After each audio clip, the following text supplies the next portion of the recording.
Subbab 1. Definisi hipotesis. Secara singkat dan sederhana, hipotesis penelitian adalah dugaan sementara. Dugaan tersebut dibuat oleh penulis atau peneliti dengan mengacu pada data awal yang diperoleh. Kemudian, dugaan benar atau salah ditentukan berdasarkan hasil penelitian. Menurut Kamus Besar Bahasa Indonesia, alias KBBI, hipotesis adalah sesuatu yang dianggap benar untuk alasan atau pengutaraan pendapat, misalnya teori, proposisi, dan sebagainya, meskipun kebenarannya masih harus dibuktikan. Sedangkan hipotesis statistik adalah suatu dugaan sementara terkait dengan populasi dalam suatu penelitian kuantitatif dan kebenarannya masih perlu dibuktikan. Oleh sebab itu, hipotesis ini juga perlu diuji untuk memastikan kebenarannya atau menguatkan argumennya. Pengujian hipotesis merupakan suatu prosedur yang akan menghasilkan suatu keputusan menerima atau menolak hipotesis.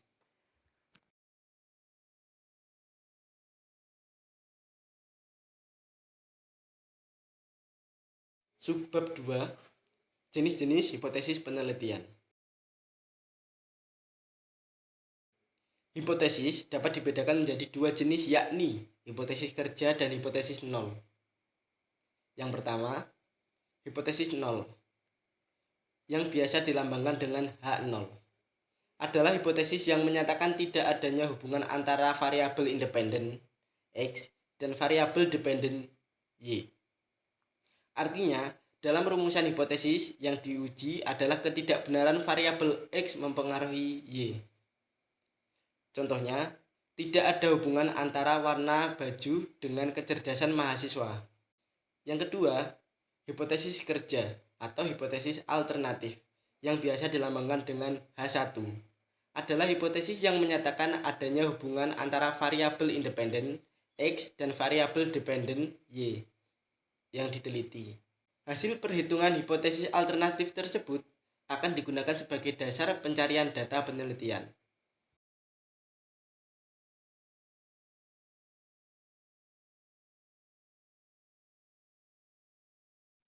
Subbab 3. Taraf nyata.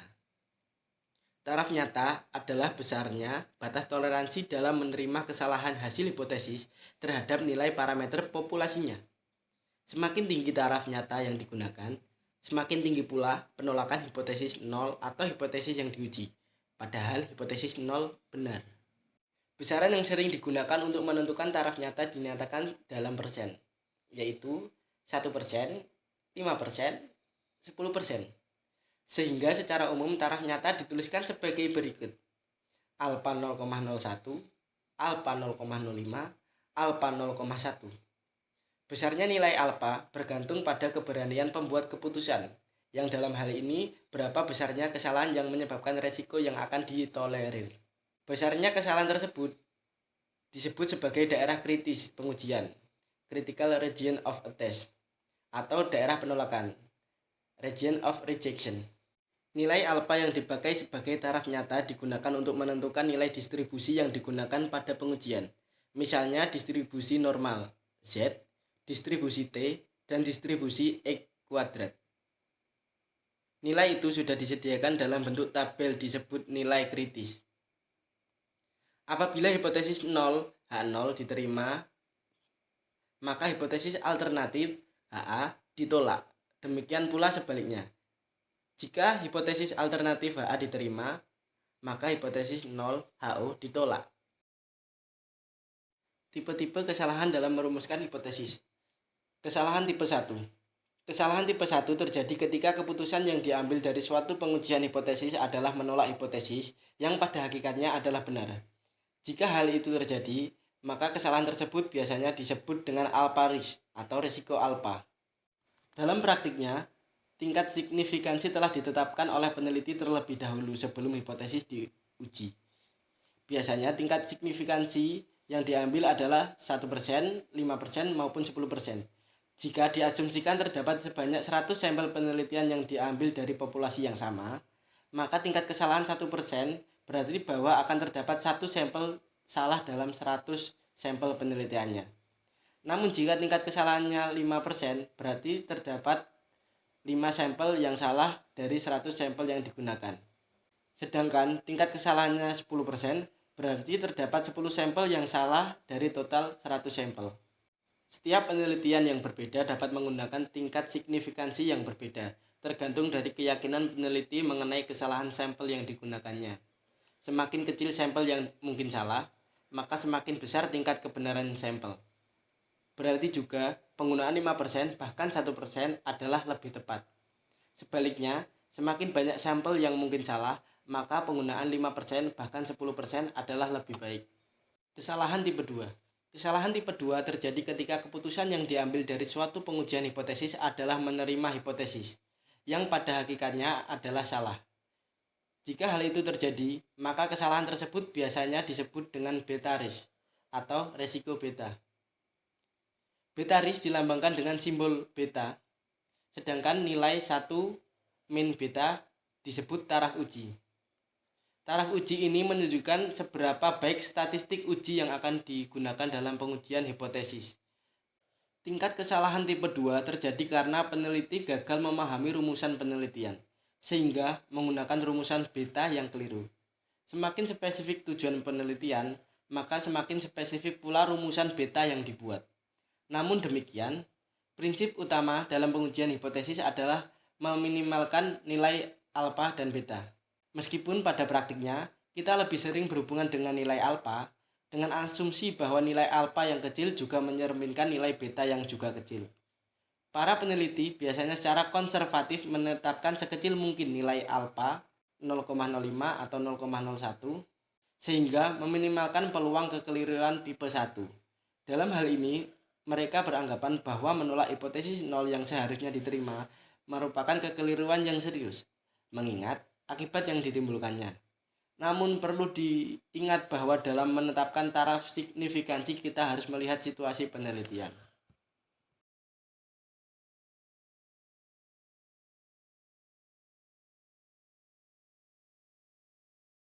Subbab 4. Pelaksanaan pengujian hipotesis. Pelaksanaan pengujian hipotesis dapat dilakukan dengan 3 cara, diantaranya 1. Pengujian dua pihak, pihak kiri dan pihak kanan. Pernyataan hipotesis dengan tanda sama dengan dan tidak sama dengan. 2. Pengujian satu pihak, pihak kiri saja. Pernyataan hipotesis dengan tanda lebih dari sama dengan dan kurang dari. 3. Pengujian satu pihak, pihak kanan saja. Pernyataan hipotesis dengan tanda kurang dari sama dengan dan lebih dari. Untuk pengujian dua sisi, hipotesis 0 dinyatakan dengan H0 μ1 sama dengan μ2. Hipotesis alternatif dinyatakan dengan H1 μ1 tidak sama dengan μ2. Untuk uji hipotesis sisi kanan, hipotesis 0 dinyatakan dengan H0 μ1 sama dengan μ2. Hipotesis alternatif dinyatakan dengan H1 μ1 lebih besar dari μ2. Untuk uji sisi kiri, hipotesis 0 dinyatakan dengan H0 μ1 sama dengan μ2. Hipotesis alternatif dinyatakan dengan H1 μ1 lebih kecil dari μ2.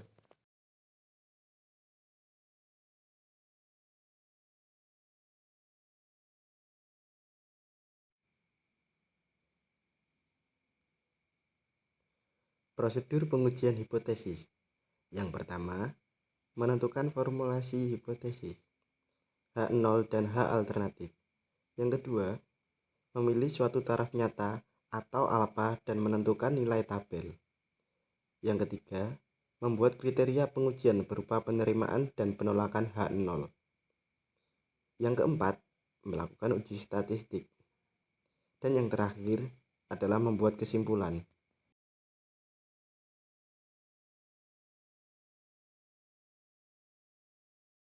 Nah, selanjutnya kita akan membahas tentang pengujian hipotesis untuk sampel besar. Pengujian hipotesis rata-rata yang menggunakan distribusi Z, yaitu uji statistiknya Z0 sama dengan X dikurangi mu 0 dibagi sigma X sama dengan X dikurangi mu 0 dibagi sigma dibagi akar N. Nah, kita masuk ke contoh soal nih. Seorang peneliti ingin mengetahui apakah catability gillnet rata-rata masih tetap 30 ekor ikan atau lebih kecil dari itu. Data-data sebelumnya diketahui bahwa simpangan catability 25 ekor. Sampel yang diambil 100 strip untuk diteliti dan diperoleh rata-rata tangkap 27 ekor. Apakah nilai tersebut masih dapat diterima sehingga catability gillnet 30 ekor? Ujilah dengan taraf nyata. Kita masuk dengan jawaban. Diketahui N-nya sama dengan 100, sigma-nya 25, A-nya 5%, X-nya 27, dan mu-nya 30. Nah, kita akan masuk ke jawaban yang A. Formula hipotesis HO sama dengan mu sama dengan 30, HA-nya mu-nya kurang dari 30. Yang B, taraf nyata dan nilai Z table. Yang A sama dengan 5%, ZA per 2 sama dengan ZO, 05 sama dengan min 1,65. Yang itu uji sisi kiri.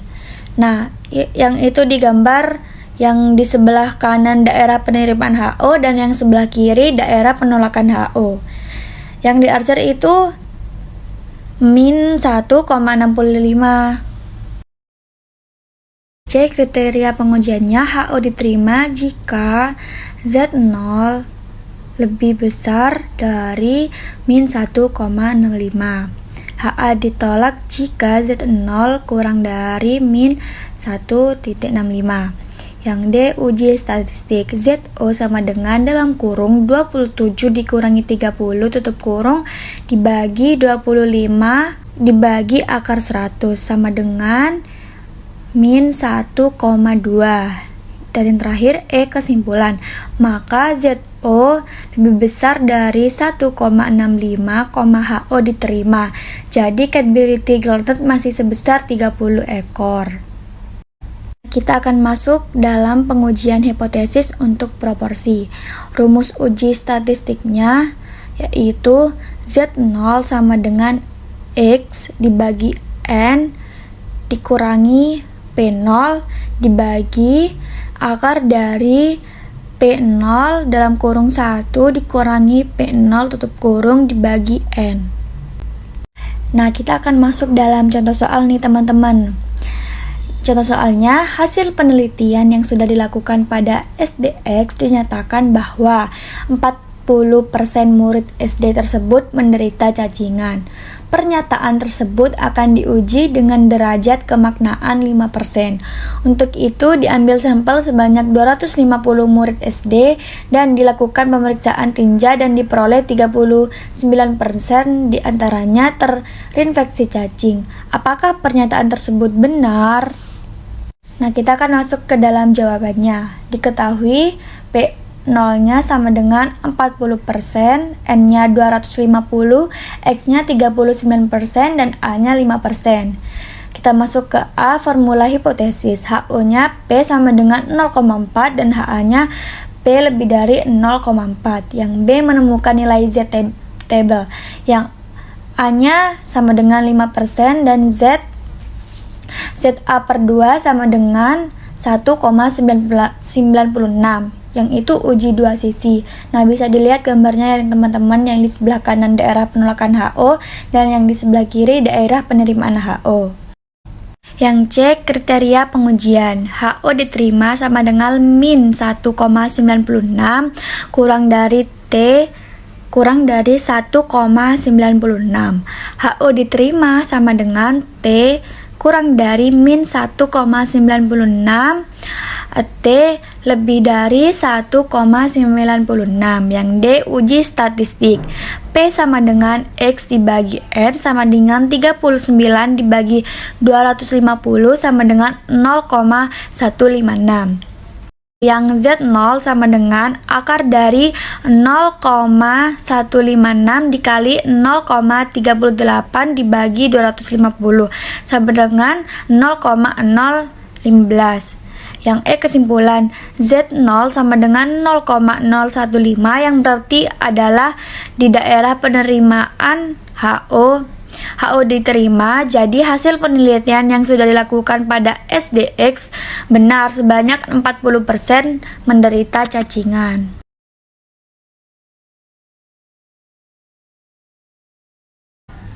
Selanjutnya kita akan membahas tentang pengujian hipotesis untuk sampel kecil. Pengujian hipotesis rata-rata menggunakan distribusi T, yaitu rumusnya T0 sama dengan X dikurangi mu dibagi sigma X, di mana mu X sama dengan mu X dibagi akar N. Contoh soalnya, sebuah perusahaan mengadakan penelitian teknik pemasaran sampel sebanyak 12 orang dengan metode biasa dan 10 orang dengan program. Pada akhir penelitian diberikan evaluasi dengan materi yang sama. Kelas pertama mencapai nilai rata-rata 75 dengan simpangan baku 4,5. Ujilah hipotesis kedua metode penelitian dengan alternatif keduanya tidak sama. Gunakan taraf pernyataan 10%. Asumsikan kedua populasi menghampiri distribusi normal dengan varian yang sama. Oke, jawabannya diketahui N1 sama dengan 12, N2-nya 10, X1-nya 80, X2 75, S1 4, dan S2 4,5. Yang A formulasi hipotesisnya, H0 sama dengan mu1 sama dengan mu2, H1-nya mu2 tidak sama dengan mu2. Yang B taraf nyata dan nilai tabelnya, A sama dengan 10% sama dengan 0,10, TA dibagi 2 sama dengan 0,05. DB sama dengan 12 tambah 10 dikurangi 2 sama dengan 20. T0, 0,5,20 sama dengan 1,725. Selanjutnya yang C, kriteria pengujian. H0 diterima sama dengan min 1,725 kurang dari T kurang dari 1,725. H0 ditolak, T kurang dari min 1,725, T lebih dari 1,725. Nah, yang ini adalah gambar yang sebelah kanan daerah penolakan H0, yang di sebelah kiri daerah penerimaan H0. Yang D uji statistik. Nah, ini adalah rumus uji statistik. Kita langsung aja masuk ke pemasukan angkanya. Ini sama dengan 80 dikurangi 75 dibagi akar 12 dikurangi 1, A sama dengan 4 pangkat 2 ditambah 10 dikurangi 1 dikali 4,5 pangkat 2 dibagi 12 tambah 10 dikurangi 2. 1 dibagi 12 ditambah 1 dibagi 10 sama dengan 2,76. Yang D kesimpulan, T0 sama dengan 2,76 yang berarti ada dalam daerah penolakan H0 ditolak.